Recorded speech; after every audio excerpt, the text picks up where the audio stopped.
Wanita ini sungguh cantik. Bukankah bahagia bila menikah dengan wanita seperti dirinya? Namun kenyataannya tidak. Karena istrinya begitu cantik, sang suami pun mulai kehilangan rasa percaya dirinya. Ia pernah mengambil dompet istrinya ketika istrinya sedang mandi, takut jika istrinya diam-diam selingkuh di belakangnya. Bahkan setiap kali istrinya keluar rumah, ia akan diam-diam membututinya dari belakang. Melihat sang istri pergi kemana, tindakannya ini sebenarnya tidak salah. Selain cantik, istrinya juga memiliki sikap yang ramah, sehingga ia sangat mudah bergaul. Seringkali istrinya itu diajak oleh teman prianya pergi bermain bersamanya. Tapi setiap kali sang suami bertanya siapa sebenarnya pria itu, sang istri selalu menjawab bahwa pria itu adalah sahabat dekatnya. Dalang adalah seorang bos dari sebuah kota wisata.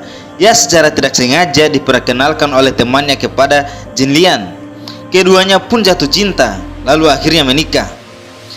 Jin Lian adalah gadis tercantik di kota sejak kecil. Dalang merasa dirinya lah yang paling bahagia di dunia ini. Mereka pun akhirnya dikaruniai buah hati. Bentuk tubuh Lian tetap tidak berubah meskipun telah memiliki anak.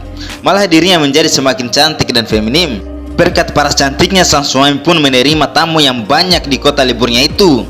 Hari itu bagian resepsionis sangatlah sibuk. Sang suami juga mendengar tawaran istrinya samar-samar di samping lobi. Dalang pun membuka pintu dan masuk. Ia pun melihat Jin Lian tengah berduaan bersama pria tak dikenal. Pria itu bersama Simen, anak dari seorang pengusaha kaya raya yang sering mampir ke kota itu. Belum sempat berbicara sekata, sang istri langsung memberitahu bahwa mereka tengah menonton film dan mereka sengaja matikan lampu supaya lebih seru. Setelah itu ia memperlihatkan muka jeleknya pada Dalang, seakan-akan membuang jauh-jauh permasalahan ini. Hati Dalang sebenarnya gusar, namun ia juga tidak enak hati untuk banyak bertanya. Selang beberapa hari istrinya pun kepergok pulang bersama seorang bapak-bapak, membawa sejumlah kado di tangannya. Bapak itu juga merupakan tamu di kota tersebut. Bahkan sebelum pergi, bapak itu masih sempat mencium tangan Jin Lian di depan Dalang dan mengajaknya lain kali untuk jalan-jalan bersama lagi.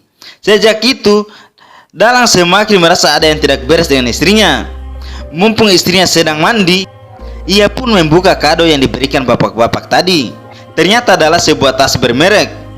Sehabis mandi, istrinya berdandan begitu cantik dan menggunakan rok panjang yang seksi. Ia berkata akan pulang ke rumah orang tuanya.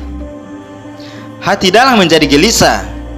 Apakah perlu dandan secantik itu jika ingin pergi ke rumah orang tuanya? Jadi ia pun membuntuti istrinya itu dari belakang. Penasaran kemana sebenarnya sang istri akan pergi? Benar saja, sang istri berjalan melewati rute yang janggal. Ini bukanlah jalan pulang menuju rumah orang tuanya. Saat itu juga Simen tiba-tiba muncul di hadapannya. Dalang pun bergegas mengejarnya. Setelah melihat sekeliling, istrinya dan Simen telah menghilang. Untuk membuktikan apakah istrinya berbohong, ia pun mendatangi rumah orang tua istrinya itu. Tak lama kemudian terdengar suara istrinya dari belakang. Ia berkata bahwa orang tuanya sedang tidak ada di rumah. Karena itu, Dalang pun tidak bisa banyak bicara. Lagi pula ia tidak punya bukti apa-apa. Sampai suatu hari, Jin Lian kembali menghilang. Dalang pun datang ke sebuah pantai dan menangkap basah istrinya sedang berselancar menggunakan pakaian renang seksinya. Kapal yang menariknya itu pun dikendarai oleh Simen. Dalang pun segera mengejarnya, namun dia bertemu dengan pemandangan yang tidak mengenakan. Istrinya ternyata berjalan bersama Simen. Keduanya nampak begitu mesra di atas kapal. Dalang pun berbaring di atas tanah sambil menahan rasa sakit hatinya. Sekejap ia merasakan rumput-rumput liar yang menyelimuti kepalanya. Tengah malam, Dalang pulang dengan begitu lesunya. Melihat tampang suami yang sedih itu, Jin Lian pun khawatir. Ia bertanya kepadanya, mengapa bersedih? Dalang pun tidak bisa menyembunyikan perasaannya lagi, lalu menyatakan perasaan sejujurnya. Namun Jin Lian menyangkal perkataan suaminya itu. Ia berkata bahwa dirinya dengan Simen hanyalah teman biasa, bukan seperti yang Dalang bayangkan. Melihat tatapan istri yang begitu tulus, Dalang pun akhirnya percaya padanya. Keduanya pun berpelukan dan baikan. Beberapa bulan pun berlalu. Jin Lian sekarang mulai menjaga hubungannya. Ia pun tidak pernah menghubungi Simen lagi. Sayangnya, itu tak berlangsung lama.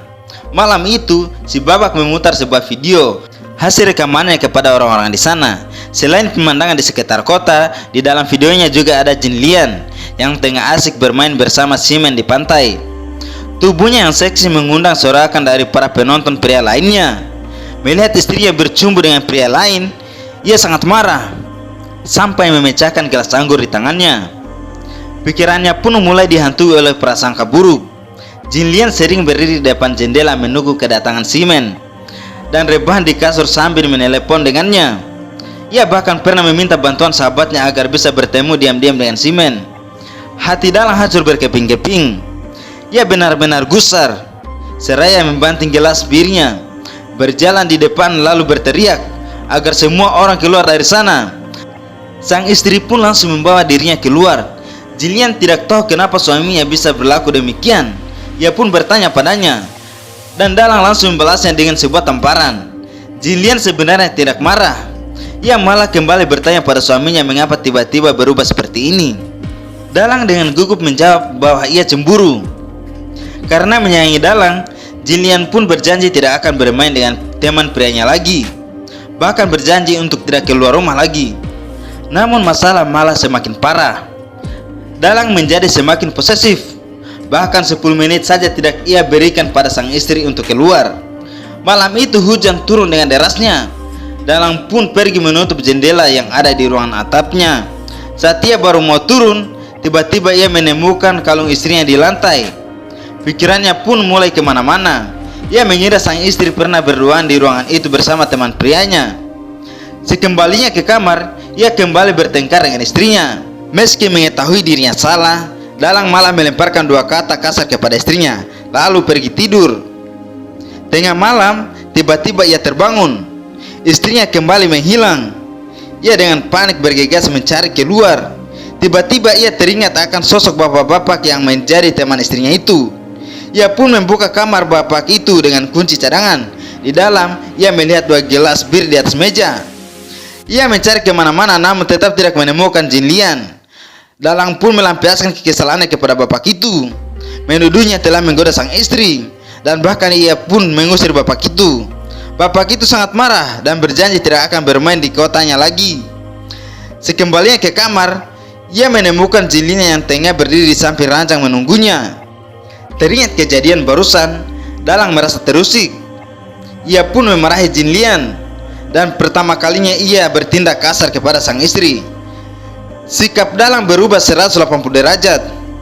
Agar istrinya tidak kemana-mana, ia bahkan mengunci pintu kamar. Kala itu Jin Lian hampir depresi. Ia bahkan sampai mengendarkan obat agar bisa tidur. Dalang yang kian menggila itu tidak pernah tenang. Bahkan ketika istrinya tertidur, ia sampai mengikat kedua tangan Jin Lian di ranjang. Di mata Dalang, istrinya yang dulu masih polos dan lugu, kini telah berubah menjadi seperti pelacur yang tidak dapat dikendalikannya. Di dalam pikirannya, ia membayangkan sang istri selalu bercumbu dengan pria asing. Dan karena sudah tidak sabar, ia pun mengambil pisau dan membayangkan dirinya membunuh istrinya sendiri, hingga darah bercucuran di mana-mana. Namun ketika ia keluar dari kamar mandi, ia kembali menatap dalam-dalam istrinya yang tidak bersalah itu tengah tertidur lelap di kasur. Film pun selesai. Ending cerita ini memiliki 2 arti. Menurut kalian siapa di antara mereka berdua yang sebenarnya salah?